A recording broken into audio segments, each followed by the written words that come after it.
Vamos a comenzar hablando de las propiedades de texto en CSS. Por eso he creado un documento que se llama texto.html que he cargado tanto en el editor como en el navegador. Y ahora voy a hacer un documento HTML que tenga una cabeza, que tenga un cuerpo, y dentro de la cabeza voy a hacer un estilo de tipo texto/CSS que contendrá un estilo de texto. Por ejemplo, en el body voy a hacer un rótulo H1, un título H1, que si yo lo grabo y actualizo en el navegador, observaré que queda marcado como H1 y recordamos que el navegador asigna unos estilos por defecto.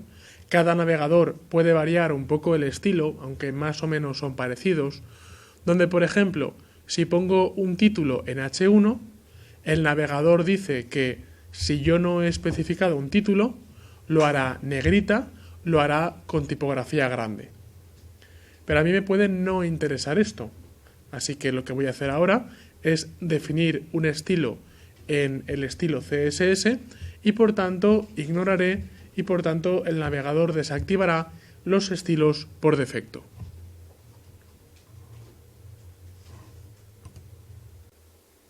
Usando CSS podemos maquetar, podemos estilizar propiedades del texto.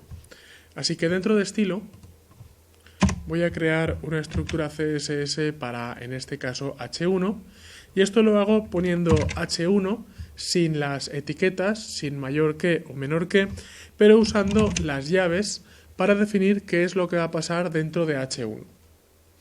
Además, una costumbre en CSS bastante extendida y bastante buena a la vez consiste en echar la segunda llave hacia abajo y poner todo lo que tenga el CSS metido dentro de las dos llaves, porque en un CSS pues podemos llegar a tener en una sola entrada bastantes definiciones de estilo a la vez. Entonces, hablando de propiedades de texto, diremos que la primera propiedad es font size, que es tamaño de texto. Font size, que se escribe font-size, y dos puntos para crear una propiedad, nos permitirá poner el tamaño de la fuente, por ejemplo, en píxeles. 12 píxeles, y ahora guardo, y ahora recargo, y como puedo observar, tengo el mismo título, pero rebajado de tamaño. Si pongo 24 píxeles, guardo, recargo, el título aumenta de tamaño. Si pongo 36 píxeles, guardo, recargo, probablemente el título a 36 píxeles coge el tamaño original. El tamaño del texto puede ser el que queramos. Si por ejemplo pongo 120 píxeles, el programa aceptará y yo le doy a recargar y tengo un título gigante. Por eso el tamaño puede ser el que queramos. La unidad más usada para crear tamaño de texto en páginas web suele ser el píxel. Sin embargo, no es en absoluto la más recomendada. La más recomendada es la unidad EM. Si yo pongo un EM, estoy poniendo una unidad estándar, standard measure, de texto. Si yo pongo 1.5M, estaré poniendo una vez y media el tamaño estándar. Si yo pongo 3EM, estoy poniendo, vamos a ver, 2EM, estoy poniendo el doble. Vamos a ver, 4EM, 4 veces EM. Es una medida más incómoda de usar, ya que el píxel es mucho más intuitivo, pero se recomienda usar para accesibilidad. Hay personas que tienen dificultades de visión y las suelen compensar aumentando el tamaño de la fuente en el navegador. Usar tamaños de fuente en formato EM incrementa y facilita la accesibilidad de nuestra web, ya que si en un navegador se especifica usar letras grandes, funcionan muy bien, responden muy bien a los tamaños de fuente especificados en EM. No responden tan bien, a veces ni siquiera responden a los tamaños de fuente especificados en píxeles. Por tanto, aunque lo que más se usa es el tamaño en píxeles, se recomienda, siempre que se pueda, usar tamaño en EM.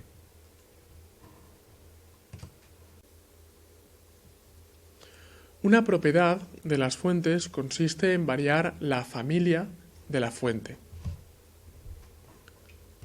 La familia de la fuente se introduce con una propiedad llamada font-family. Dos puntos. Y hasta HTML5, con el vídeo que veremos a continuación, no se pueden usar fuentes personalizadas. Hay que adaptarse a las fuentes que estén instaladas en los sistemas operativos de cada navegador. Esto es bien difícil porque hay muchos sistemas operativos y hay muchos tipos de fuentes instaladas en cada sistema operativo. Una apuesta bastante segura es Verdana. Hay una familia de fuentes llamada Verdana que son letras de palo. Así que pongo font family, dos puntos Verdana, punto y coma, guardar, recargar y observaré cómo la fuente ha cambiado para convertirse en una letra de palo. La Verdana suele ser una apuesta bastante segura porque está en casi todos los sistemas operativos. Un clásico es la fuente Times.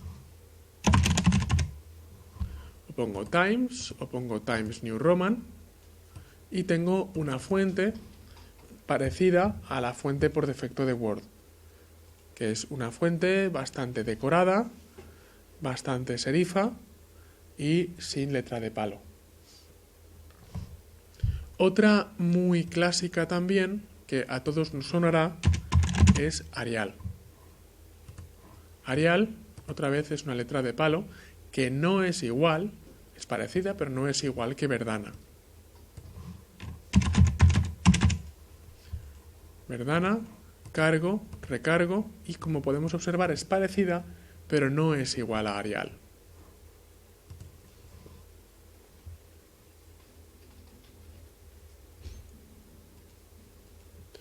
Un clásico también es la fuente Courier. Ponemos Courier, recargamos y tenemos este tipo de fuente parecida a la fuente de una máquina de escribir antigua. Además, la fuente Courier, como imita a una máquina de escribir antigua, es una fuente monoespacio. Esto quiere decir que el espacio reservado para cada carácter de la fuente es el mismo. Si nos fijamos, lo que ocupa la T es exactamente igual a lo que ocupa la I y la otra T minúsculas y la U y la L y la O. Mientras que si yo pongo, por ejemplo, Arial, no es una fuente monoespacio. Lo que ocupa la T no es lo mismo que lo que ocupa la I. Por tanto, la fuente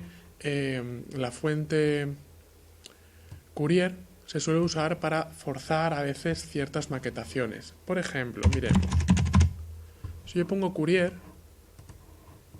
y yo pongo 1, 2, 3, 4 y 5, sabré que todos los números ocupan lo mismo. Si yo ahora pongo BR, A, B, C, D, E, tengo 5 números, tengo 5 letras minúsculas, y si ahora recargo, observo que coinciden perfectamente el 1 con la A, el 2 con la B, 3 con C, 4 con D y así. Las fuentes monoespacio son mejores para realizar ese tipo de maquetaciones. Si realizo esto mismo con Arial, al no ser monoespacio, no tienen por qué coincidir. Si nos fijamos en la E, veremos que se va un poco con respecto al 5. O si, por ejemplo, pongo Times, veré que se va un poco más. Si pongo la A mayúsculas y la C mayúsculas, observo cómo se va. Mientras que si pongo Courier, siempre coincidirán. También es posible establecer varias fuentes. Si yo quiero usar Arial, pongo en primer lugar Arial. Pero ¿qué pasa si falla Arial porque en el sistema operativo no existe esa fuente? Bueno, pues en ese caso puedo coger Verdana. Puedo decirle, mira, si no encuentras Arial, intenta encontrar Verdana, que es parecida. ¿Que no encuentras Verdana? Pues oye, intenta buscar una que es parecida que se llama Trebuchet. Y si no, pues al final ves a Courier. Es decir, es recomendable, cuando ponemos una fuente, poner varias alternativas separadas por coma por orden de preferencia. El programa siempre intentará buscar la primera, en este caso Arial. ¿Que encuentra Arial? No buscará las demás. ¿Que no encuentra Arial? Pasará a la segunda, Verdana. ¿Que la encuentra? Pues se acabó. ¿Que no la encuentra? Irá a Trebuchet. Esto es más recomendable que poner una sola fuente, ya que, ¿y si ponemos una sola fuente y no la encuentra? Pues entonces rellenará con la fuente por defecto, que puede no tener nada que ver con lo que a nosotros nos interese. Por eso es recomendable hacer esto.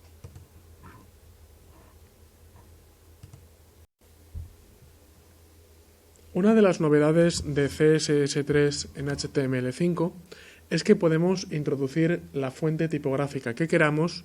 Por ejemplo, podemos introducir cualquiera que esté en formato TrueType que tenga la extensión TTF. He bajado esta letra llamada babycruffy.ttf que tiene esta apariencia. Es una letra bastante infantil, bastante decorativa, bastante alegre. Y lo que voy a hacer ahora es copiar la fuente y pegarla en la misma carpeta, o al menos en una carpeta que sea localizable desde donde estoy creando el texto.html. Así que voy a poner aquí. Vamos a ver dónde estoy guardando este texto. Texto lo guardo como curso web archivos. Voy a guardar en curso web, ejercicios, CSS, texto. Y en definitiva, ahora tengo texto ahí. En definitiva, lo que voy a hacer es que texto HTML y babycruffy.ttf estén en la misma carpeta para que texto HTML pueda reconocer babycruffy como si fuera una imagen al fin y al cabo. Pero en lugar de ser una imagen, va a ser un archivo de fuente tipográfica. Así que texto y babycruffy.ttf en la misma carpeta. Lo que hago ahora es crear un nuevo estilo independientemente del H1 llamado @font-face. En @font-face defino una nueva familia, font family, y le pongo el nombre que quiera. Por ejemplo, mi fuente, o la fuente, o primera fuente, o lo que quiera. Y ahora pongo, vamos a ver aquí el source, vale. Y ahora pongo src, src es el source, es la fuente, url, y entre paréntesis voy a poner dónde está la fuente y cómo se llama. Como la fuente está en la misma carpeta que el archivo texto.html, no tengo que subir ni que bajar de carpeta. Así que simplemente pongo babycruffy.ttf. Pongo letra por letra y sin fallar ninguna letra el nombre de la fuente. Además, en mi caso, que estoy en Linux, voy a asegurarme que la fuente tiene permisos de lectura y escritura. Esto en Windows no hace falta. Ahora guardo. Ahora recargo y observo que nada ha pasado. ¿Por qué? Pues porque una cosa es declarar una nueva fuente y otra cosa es usarla. Yo aquí he declarado una nueva fuente, que el font family se llama mi fuente, pero en H1 sigo usando Arial, Verdana, Trebuchet o Courier. Así que en H1 voy a sustituir esto por mi fuente. El font family ahora es mi fuente.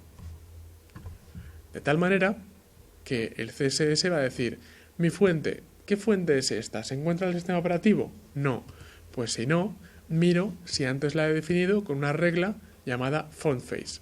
Si ahora guardo y recargo, vamos a ver, y cargo justo ese archivo en Home, Marcadores, Escritorio, Curso Web, CSS, porque no estaba editando el archivo correcto, ejercicios, CSS, texto. Ahora sí.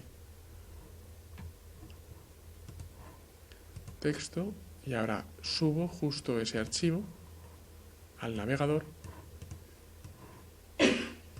Y ahora observaré como el texto que aparece en pantalla es justo Baby Cruffy. ¿Por qué? Porque en CSS, en esta primera sección, lo que he hecho es declarar una nueva tipografía que no está en el navegador de quien vea mi web. Está en el servidor, se descarga automáticamente. Y por otra parte, una vez que he declarado la fuente, lo que hago es usarla. Lo importante en este caso son dos cosas. Una, que el URL coincida a la perfección con el nombre de la fuente, babycruffy.ttf, y dos, que el nombre que le haya dado a la fuente coincida perfectamente con el nombre cuando la uso. El nombre es el que queramos. Si por ejemplo en lugar de mi fuente pongo primera fuente, si ahora guardo, atención, y recargo no funcionará. Porque ahí pone primera fuente y ahí pone mi fuente. Pero si hago que las dos coincidan, primera fuente, la tipografía volverá a funcionar. Otra cosa es que no todos los navegadores hoy en día, aunque en los próximos meses esto quedará resuelto, no todos los navegadores son compatibles con las fuentes personalizadas. Por eso sigue siendo recomendable separar alternativas con comas. Y si falla la primera fuente, pues entonces le digo coma Arial, coma Verdana. Guardo, recargo y no pasa nada porque como encuentra Baby Cruffy no va a buscar Arial ni Verdana.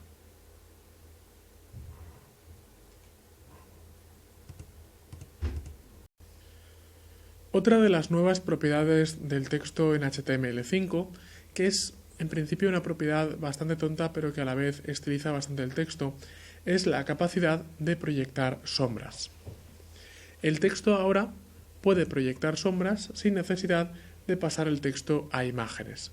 Y esto se hace simplemente con una propiedad llamada text-shadow, sombra en el texto. Text-shadow tiene tres parámetros. Uno, el desplazamiento en horizontal de la fuente. Por tanto, text-shadow, 2 puntos, y pongo, por ejemplo, 10 píxeles. 10 píxeles es lo que se desplaza hacia la derecha o hacia la izquierda, si es en negativo, la sombra. El siguiente parámetro es lo que se desplaza en vertical, la sombra. 10 positivo es hacia abajo, negativo sería hacia arriba. Y por último, es el color de la sombra. El color puede ser el que queramos. Por ejemplo, voy a decir que la sombra sea roja. Así que text-shadow, 10 píxeles, red. Si ahora guardo y actualizo, observaré que el texto ahora proyecta una sombra roja. Hay un cuarto parámetro que se intercala entre los de anchura y altura y el color, que es el difuminado. Si no he puesto ese parámetro, por defecto se asume que la sombra no se difumina y la sombra aparece dura. Voy a aumentar mucho el tamaño de la fuente para que lo veamos claro. 40 y voy a poner una A.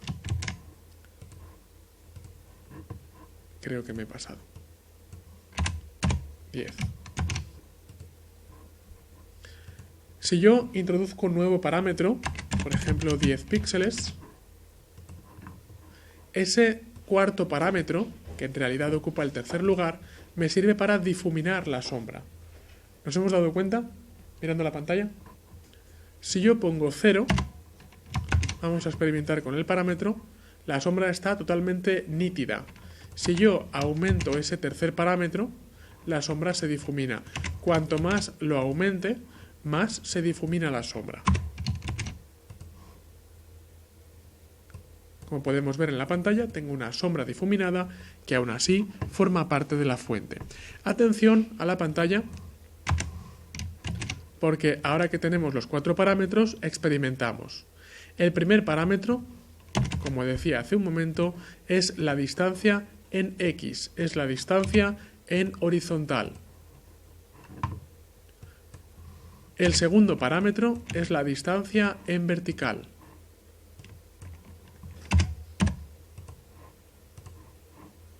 El tercer parámetro es el difuminado de la sombra y el cuarto parámetro es el color, que admite el formato de color, tantos formatos de color como hemos visto previamente. Admite un código de color, admite hexadecimal o admite incluso color RGBA. Por ejemplo, 000 con un nivel intermedio de transparencia. Recordamos que 000 en RGB es negro, es la ausencia de color, y 0.5 es un nivel intermedio de transparencia.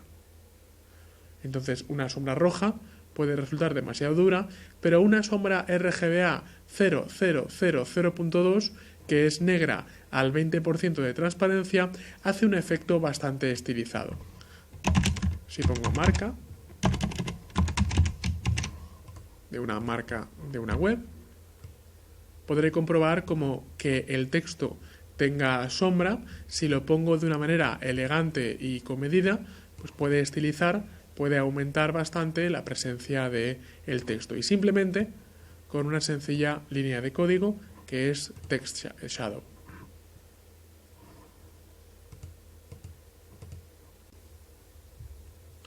Una propiedad bastante común en el texto es la de alineación, que curiosamente no solo sirve para alinear, sino que sirve también para maquetar incluso imágenes o elementos que no sean solo texto. Voy a hacer un div que tenga un ID llamado bloque texto. Cierro el div y voy a crear dentro de ese div el típico texto lorem. Por tanto, voy a buscar en mis documentos, curso web, web personal. Vamos a ver en escritorio, material, textos y mirad, voy a cargar lorem, el típico texto de prueba. Y lo voy a pegar dentro de ese div. Podemos poner el texto que queramos. Si yo ahora recargo, observaré cómo aparece el texto por aquí.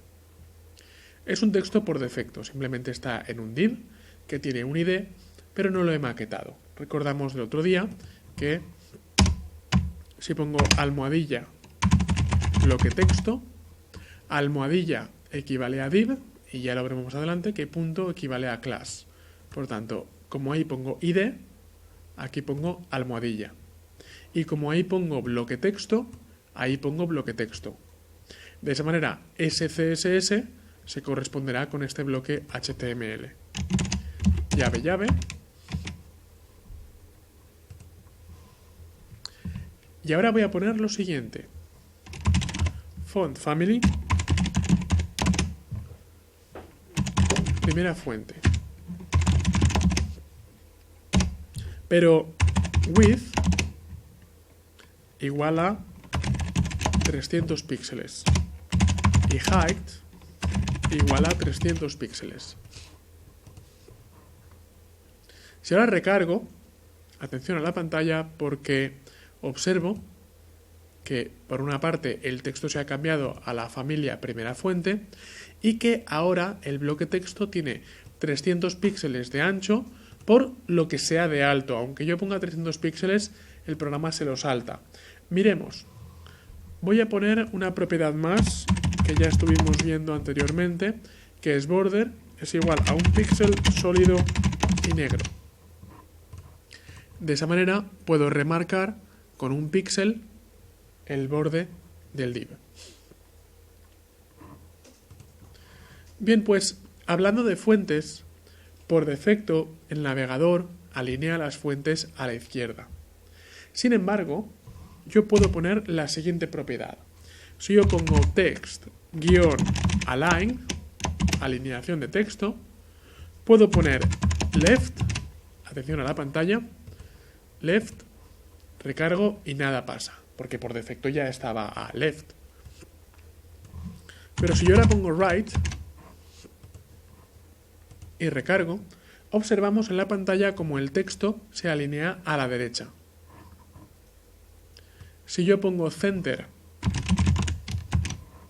el texto se alinea al centro, alineación centrada, y si pongo justify,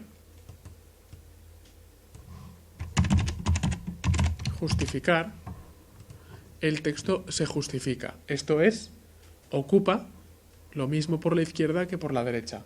El texto se distribuye para que de cara a leer el texto quede bastante más presentable.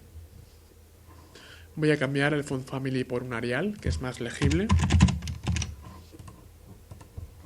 Y como podemos observar ahí, con justify podemos justificar el texto. Un parámetro que está indirectamente relacionado con el texto en los divs es el overflow. Mirad, si ahora le digo que la altura sea de 100 píxeles, como el texto es muy largo, inevitablemente se va a salir. Podemos observar cómo el texto sobresale del div. El div tenía 100 píxeles y el texto es demasiado largo. Hay una propiedad que afecta al texto que es overflow. Overflow se traduce como sobresalir o como desbordar. Así que overflow nos permite indicar qué pasa con aquello que sobresale del cuadro. Overflow igual a hidden. Todo lo que sobresalga del cuadro tiene que ocultarse. Así que si ahora guardo y recargo, observo como aquel texto que sobresalga del div, aquel texto que sobresalga de este bloque texto, está hidden, está escondido.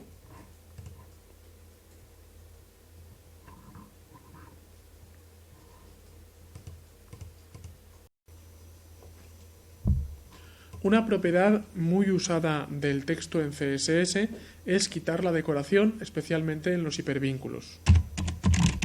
En un documento HTML que tiene un head y tiene un body,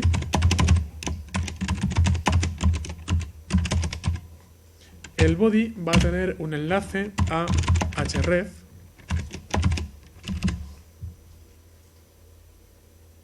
que llevará de momento a ninguna parte y está entre etiquetas a href para crear un enlace, /a para cerrarlo. Si ahora guardo y recargo, observaré que en casi todos los navegadores los enlaces se decoran automáticamente con texto azul y con un subrayado. Para quitar el subrayado, vamos a crear un estilo de tipo texto /css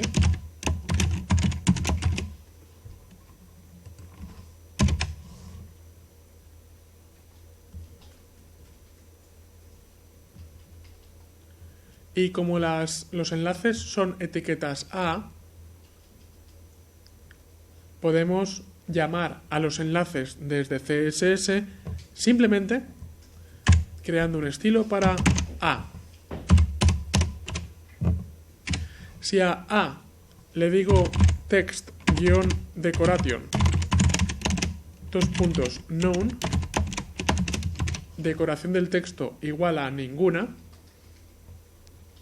si ahora recargo, observo cómo he conseguido quitarle el subrayado al enlace por defecto en CSS.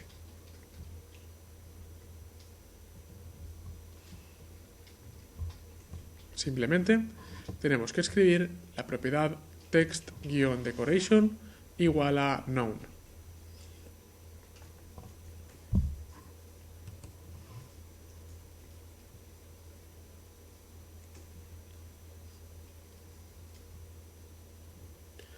Además, especialmente para los hipervínculos, son interesantes unas pseudoclases que son las siguientes. h-over me permite especificar del vínculo a qué es lo que pasa cuando paso el ratón por encima. Cuando paso el ratón por encima se indica con h-over, como podemos ver en la pantalla. Así que cuando paso el ratón por encima, por ejemplo, le puedo decir lo que quiera. Por ejemplo, el background puede ser yellow. De esta manera, si yo ahora guardo y recargo, observo como cuando paso el ratón por encima, el fondo se vuelve de color amarillo. La pseudoclase h-over se usa para conseguir un montón de efectos, especialmente en menús. Que el texto cambie de color, que el texto cambie de peso o que cambie el fondo, entre otros muchos ejemplos.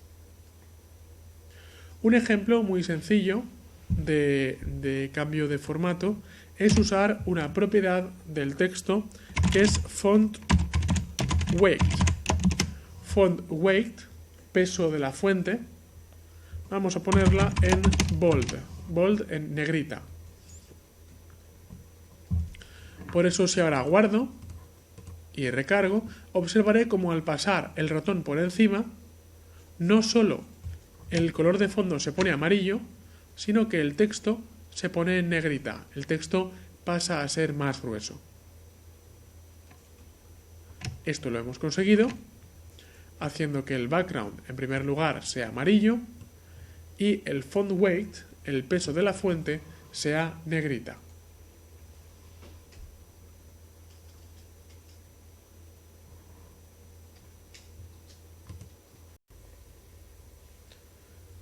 Si tenemos dificultades para introducir ñes, acentos, diéresis o caracteres que no formen parte del set estándar inglés, podremos solucionarlo de la siguiente manera. Si yo pongo ñes, palabra con ñ, y pongo acentos a, e, o, por ejemplo, si guardo y recargo, observaré que muchos navegadores me pueden dar problemas al reconocer las ñes y los acentos. Se reconocen como caracteres extraños. La manera de solucionarla es muy sencilla, pero no es una cuestión de programación. Es una cuestión de la codificación que tiene el archivo. Y la codificación que tiene el archivo, aunque no nos hayamos dado cuenta, está al decirle archivo, guardar como. Cuando guardamos como, tenemos la codificación de caracteres que por defecto seguramente vendrá en configuración regional actual, que para la región en la que estoy ahora mismo es UTF-8. Así que lo que tengo que hacer es simplemente al guardar como, aparte de elegir en qué carpeta y qué nombre tiene el archivo, me voy a codificación de caracteres y cambio la codificación de caracteres en lugar de regional actual, que parece que fuera la correcta, cambio a occidental ISO. Si cambio a occidental ISO, guardo, reemplazo, porque ya existe un archivo llamado ñes.html, no pasa nada, reemplazo. Y ahora recargo, observaré que ahora se cargan correctamente las ñes y los acentos. Por eso, si tenemos algún problema, y escribiendo páginas en castellano, pues es muy frecuente, de hecho casi inevitable escribir ñes y acentos y tenemos problemas en el navegador, simplemente tenemos que ir a Archivo, Guardar como y asegurarnos que la codificación de caracteres está en occidental ISO.